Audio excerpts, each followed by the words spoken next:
Assalamualaikum warahmatullahi wabarakatuh. Salam sejahtera untuk kita semua.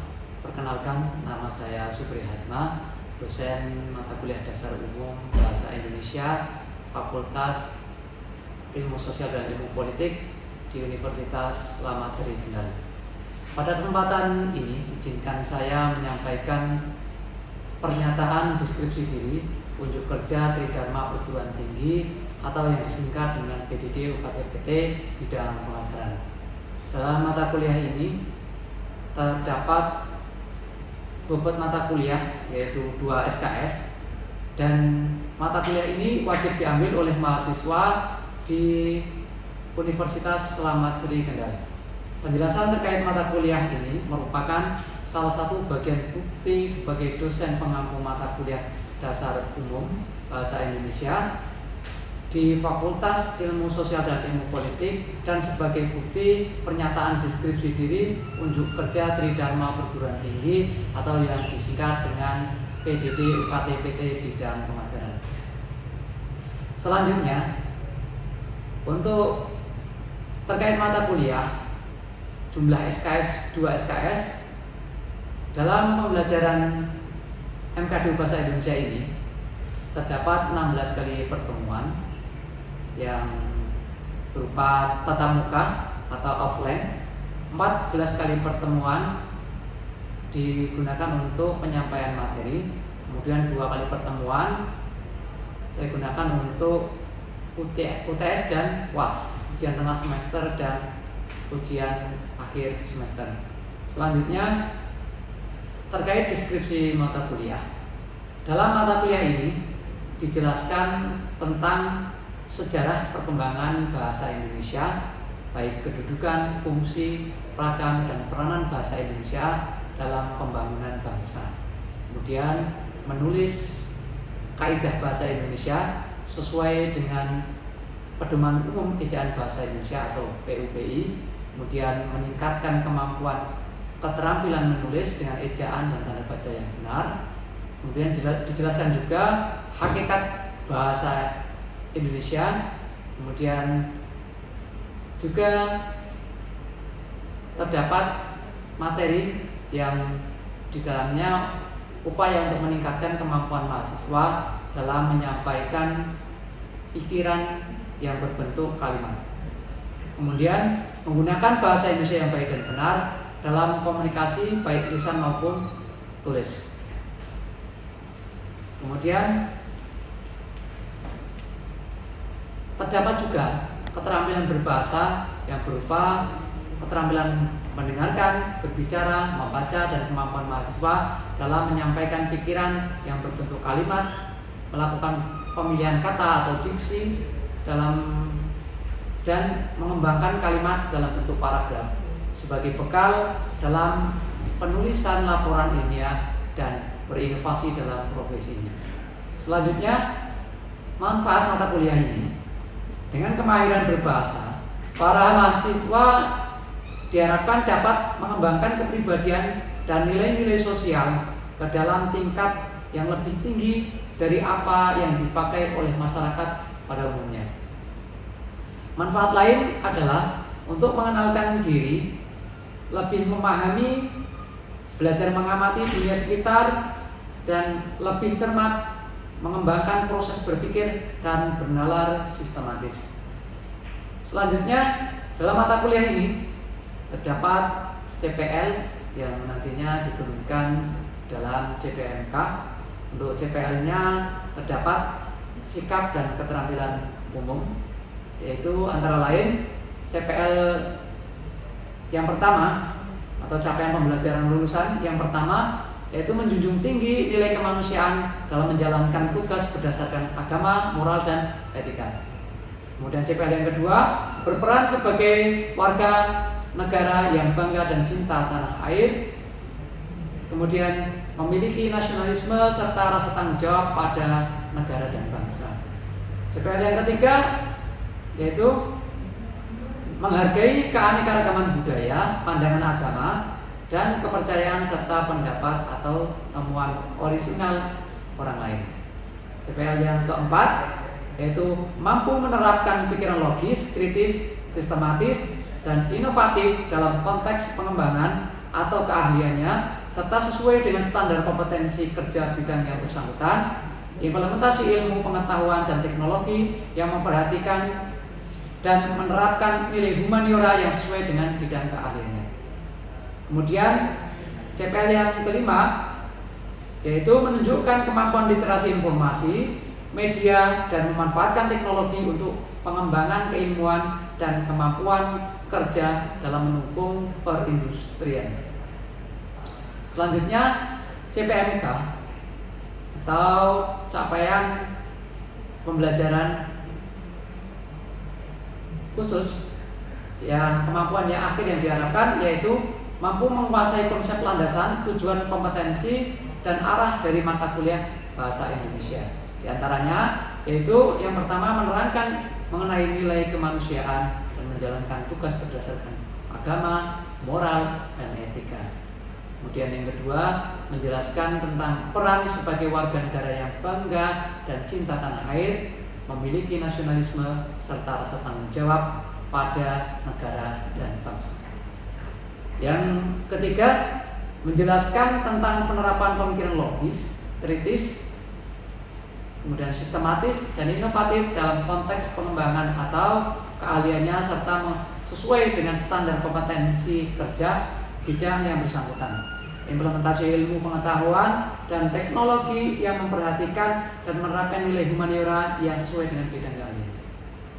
Selanjutnya yang kelima menjelaskan tentang kemampuan literasi informasi, media, dan memanfaatkan teknologi untuk mengembangkan keilmuan dan kemampuan kerja dalam mendukung perindustrian. Dalam mata kuliah ini, strategi yang saya gunakan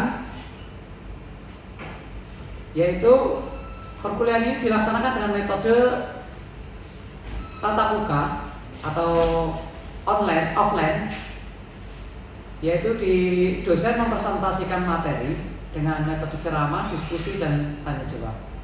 Kemudian membagi mahasiswa ke dalam beberapa kelompok untuk mengerjakan tugas.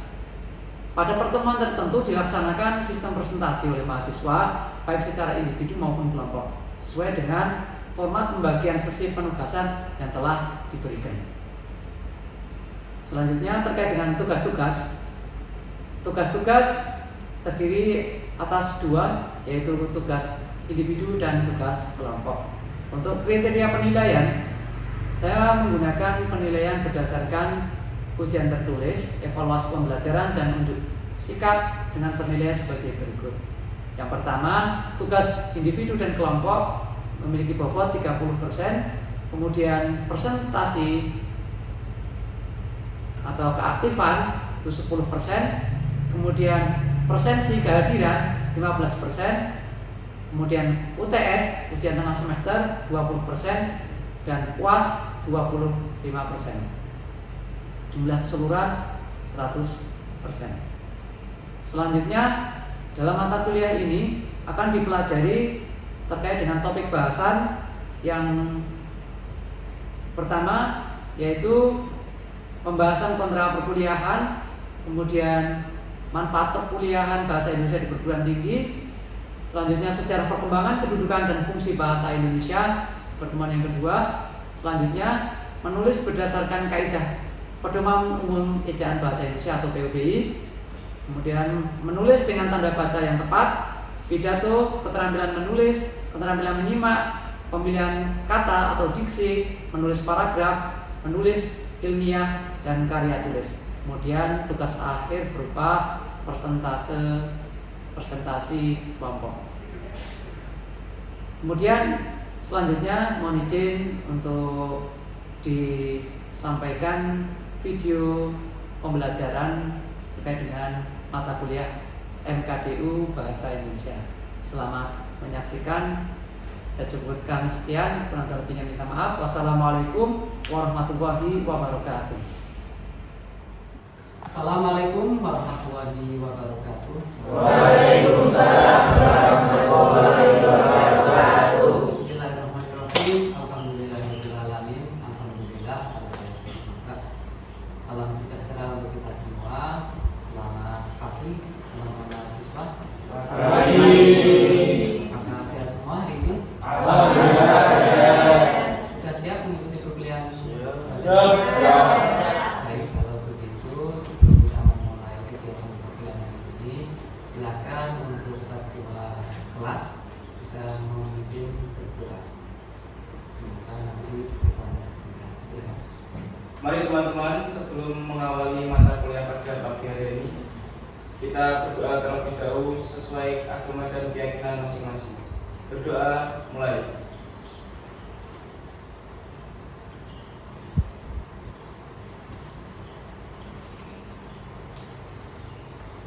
Berdoa selesai. Baik, terima kasih kepada Mas Mungkin yang sudah memimpin berdoa. Semoga antara doa ini menjadi wasilah untuk kita diberi kelancaran dan kemudahan.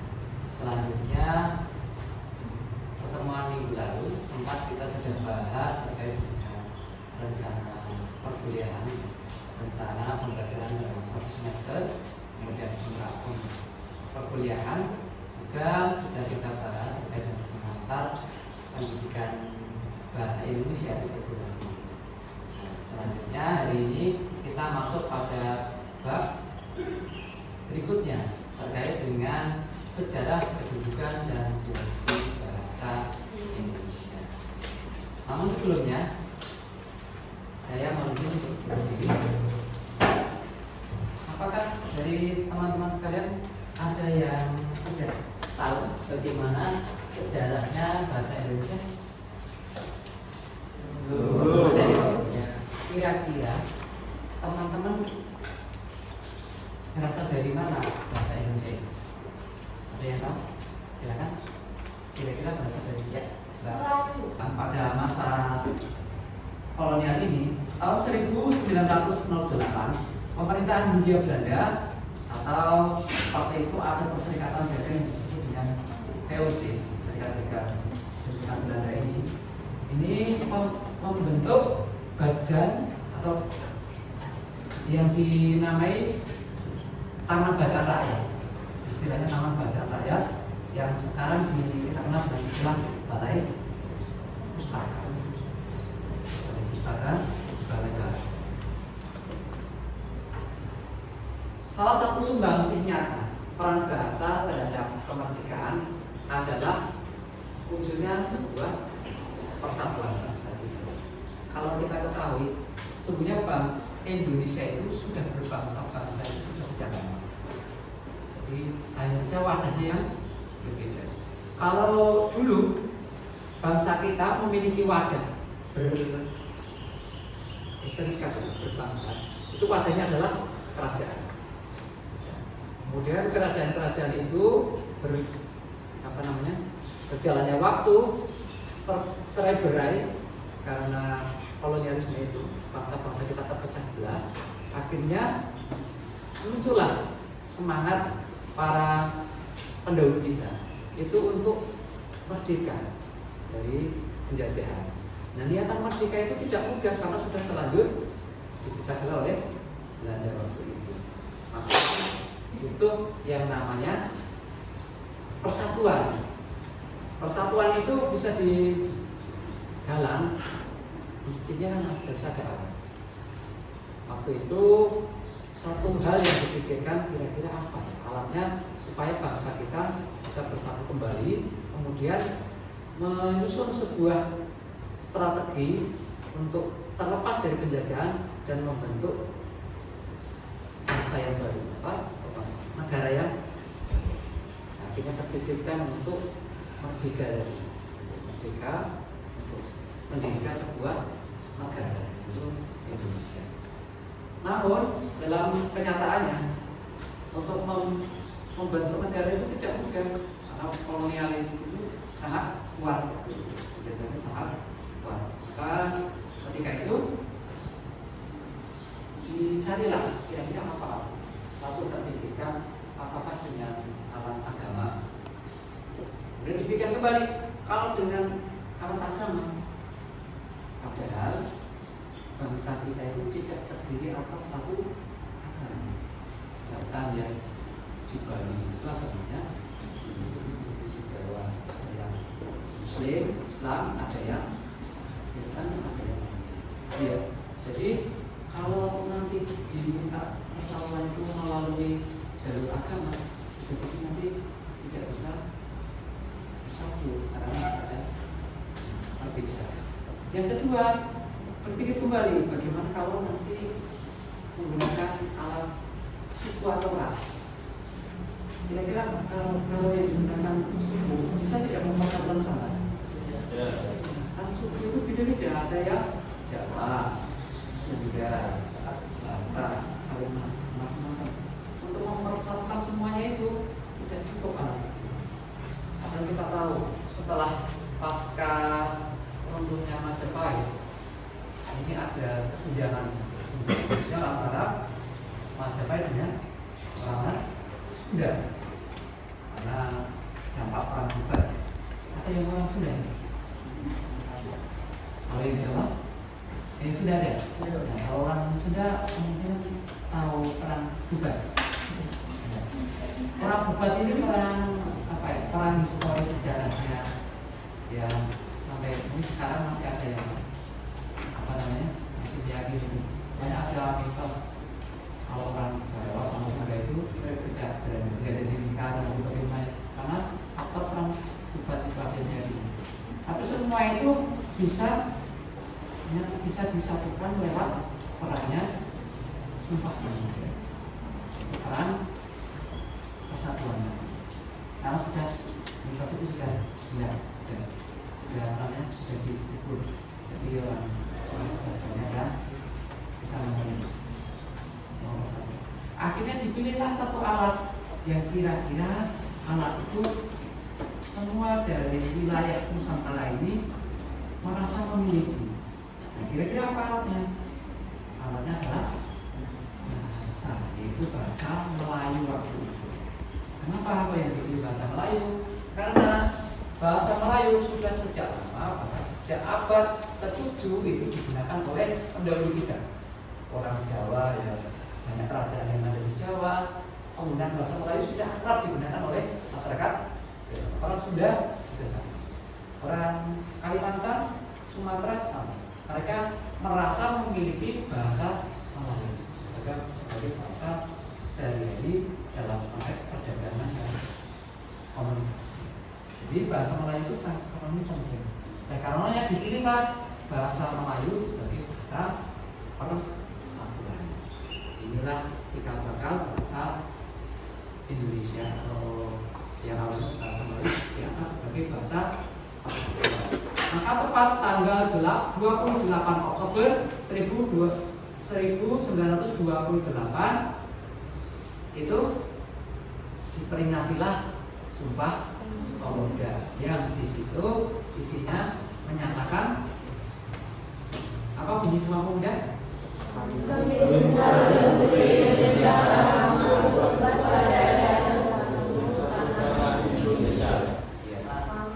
Ya, kita bahas satu persatu. Yang pertama bunyinya kami putra dan putri Indonesia mengaku bertumpah darah yang satu tanah Indonesia. Ini artinya wilayah Nusantara ini karena bertekad bulat bersatu, maka kepemilikan atas tanah Indonesia itu sebagai alat persatuan pertama. Yang kedua bunyinya kami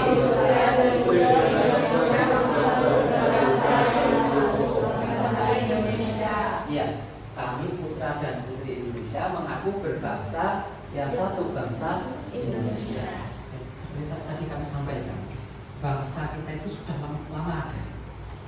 lama ada, kemudian bangsa itu sempat tercerai berai akibat kolonial. Kemudian untuk mempersatukan kembali, untuk mendirikan sebuah negara yang baru, maka butuh alat pemersatu, yaitu merasa memiliki bangsa yang sama, yaitu bangsa Indonesia. Yang ketiga, dia kami putra dan putri Indonesia menjunjung persatuan bangsa Indonesia. Nah, coba kalau teman-teman cermati, bunyinya berbeda sendiri. Yang pertama itu mengaku, yang kedua mengaku, yang ketiga menjunjung. Kenapa berbeda sendiri? Nah, inilah keistimewaan bahasa menjadi sumbangsi nyata terwujudnya sebuah kesatuan dan kesatuan, dan akhirnya dampaknya adalah buahnya adalah kemerdekaan. Menjunjung tinggi artinya apa? Bangsa kita tidak hanya memiliki satu bahasa. Masing-masing daerah itu memiliki bahasa daerah masing-masing. Orang Jawa punya bahasa, Sunda punya bahasa, Sumatera dan lain sebagainya. Mereka rela mengesampingkan bahasa daerah masing-masing demi terwujudnya sebuah persatuan. Maka dikatakan di situ diksinya menjunjung tinggi, menjunjung bahasa persatuan, yaitu bahasa Indonesia, yaitu bahasa Indonesia waktu itu berarti bahasa Melayu. Nah, bahasa Melayu karena bangsa kita itu menginginkan berdirinya negara dengan istilah Indonesia, maka menurut usulan Muhammad Yamin untuk bahasanya tidak dikatakan bahasa Melayu, tapi diubah menjadi bahasa Indonesia supaya bahasanya menjadi lebih merasa memiliki kedaulatan. Baik, sampai di sini dulu. Barangkali ada yang bertanya sebelum saya lanjutkan. Ya, silakan Mas. Mengapa bahasa Indonesia berasal dari bahasa Melayu, Pak? Kenapa tidak dari bahasa Melayu? Oh, baik. Terima kasih, bagus sekali pertanyaan dari Mas Burhan ya. Kenapa yang diangkat sebagai bahasa Indonesia kok tidak dari bahasa lain? Kok tidak dari bahasa Jawa? Kok tidak dari bahasa Sunda? Tidak juga dari bahasa daerah lainnya? Ada yang tahu kira-kira kenapa? Tidak tahu? Baik, begini ya teman-teman. Bahasa Melayu ini nanti saya ceritakan sejauh. Bahasa Melayu itu bangsa kita sudah sejak lama akrab dengan bahasa ini. Jadi ada 4 faktor sebenarnya yang menyebabkan diangkatnya bahasa Melayu sebagai bahasa Indonesia. Faktornya apa saja? Yang pertama, kenapa yang diangkat sebagai bahasa Indonesia adalah bahasa Melayu? Yang pertama, bahasa Melayu ini merupakan lingua franca di Indonesia, yaitu bahasa perhubungan dan perdagangan. Seperti kita ketahui, bangsa kita dulu itu ketika masuknya orang-orang Barat, orang-orang Portugis, orang-orang India, Belanda itu datang ke wilayah kita, mereka berkomunikasi dengan bangsa kita, dengan orang-orang pribumi itu menggunakan bahasa Melayu sebagai bahasa perhubungan. Artinya apa? Artinya sudah sejak lama bangsa kita bahkan di Nusantara ini, di pelosok Nusantara ini, mereka sudah merasa memiliki kenal dengan bahasa Melayu. Yang pertama sebagai bahasa Melayu karena sudah menjadi lingua franca, bahasa perhubungan dan bahasa perdagangan. Kemudian faktor yang kedua, karena bahasa Melayu ini sederhana, tidak mengenal kasta. Berbeda mungkin dengan bahasa daerah masing-masing. Ada kasta, misalkan bahasa kita contoh bahasa Jawa. Ada kromo halus, ada kromo halus, ada moko, ada moko halus, ada apa lagi? Nah ini artinya apa? Kastanya ada tingkatan-tingkatan. Di bahasa Melayu tidak mengenal itu, maka sistemnya mudah dipelajari. Ini faktor yang kedua ya, Mas. Untuk faktor yang ketiga, seluruh suku yang ada di Nusantara ini menerima dengan sukarela bahasa Melayu untuk dijadikan bahasa persatuan, karena mereka sadar betul untuk merdeka, untuk bisa bersatu, mereka berharap yang kiranya semua dari masyarakat bangsa kita merasa memiliki. Nah, satu-satunya alat adalah orang yang bahasa. Orang yang bahasa itu bahasa Melayu yang sudah sejak lama ada di bumi Nusantara ini. Coba kalau kita tengok kembali, Nusantara ini hampir wilayah-wilayah yang ada di Nusantara ini pernah berdiri kerajaan-kerajaan yang jumlahnya sangat banyak. Dan antara satu kerajaan dan satu kerajaan lainnya itu saling berkomunikasi, entah itu dalam ranah diplomasi, dalam ranah perdagangan, itu menggunakan peran bahasa. Ya, waktu itu digunakan bahasa Melayu sebagai bahasa perhubungan antara daerah satu dengan misalkan di Jawa sendiri sudah ada kerajaan Jawa Timur itu kerajaan Majapahit, ada lagi Singosari, ada lagi Kediri, ada lagi yang di Mataram kuno itu Mataram, ada Pamulang, ada yang di daerah Jawa Barat ada kerajaan Sunda, kerajaan Galuh, kerajaan Pajajaran, apa dan sebagainya. Artinya apa? Di Nusantara ini hampir kerajaan-kerajaan itu sangat banyak di sana, dan itu tidak menutup kemungkinan untuk komunikasi antar satu dengan kerajaan. Inilah yang mengakibatkan bahasa Melayu sudah berkembang sejak lama. Yang faktor yang keempat, ini bahasa Melayu memiliki potensi digunakan sebagai bahasa kebudayaan dalam artian luas. Kalau kita ambil contoh, misalkan dulu banyak pujangga-pujangga yang lahir pada era-era tahun 1901. Ada Buya Hamka, ada kemudian pujangga lainnya, ada Asmin Pani, dan sebagainya. Sultan Takdir Arusapa. Beliau itu menyampaikan sebuah gagasan-gagasan melalui peran bahasa dalam bentuk karya sastra. Tentunya apa? Hikayat, novel, cerpen dan sebagainya. Ini peran bahasa Melayu. Nah, inilah yang menyebabkan bahasa Melayu memiliki potensi diangkat sebagai bahasa Indonesia, bukan bahasa lainnya. Sempat juga ada perwakilan Yogyakarta itu mengusulkan kalau bagaimana kalau yang diangkat sebagai bahasa Indonesia bahasa Jawa saja. Nah itu ada yang menyampaikan usul seperti itu dari Yogyakarta. Tapi kita enggak, jangan bahasa Jawa, nanti suku lainnya menjadi tidak terwakili. Nah, malah nanti tidak terjadi sebuah persatuan. Yang bisa diusulkan adalah bahasa yang sama-sama merasa memiliki, artinya diberikan bahasa Melayu. Baik, sampai di sini materi kita hari ini. Kita ambil kesimpulan dari mulai sejarah bahasa Indonesia dan kedudukan dan fungsinya. Kita terlepas dari peran tahun penting tadi ya, tahun 1901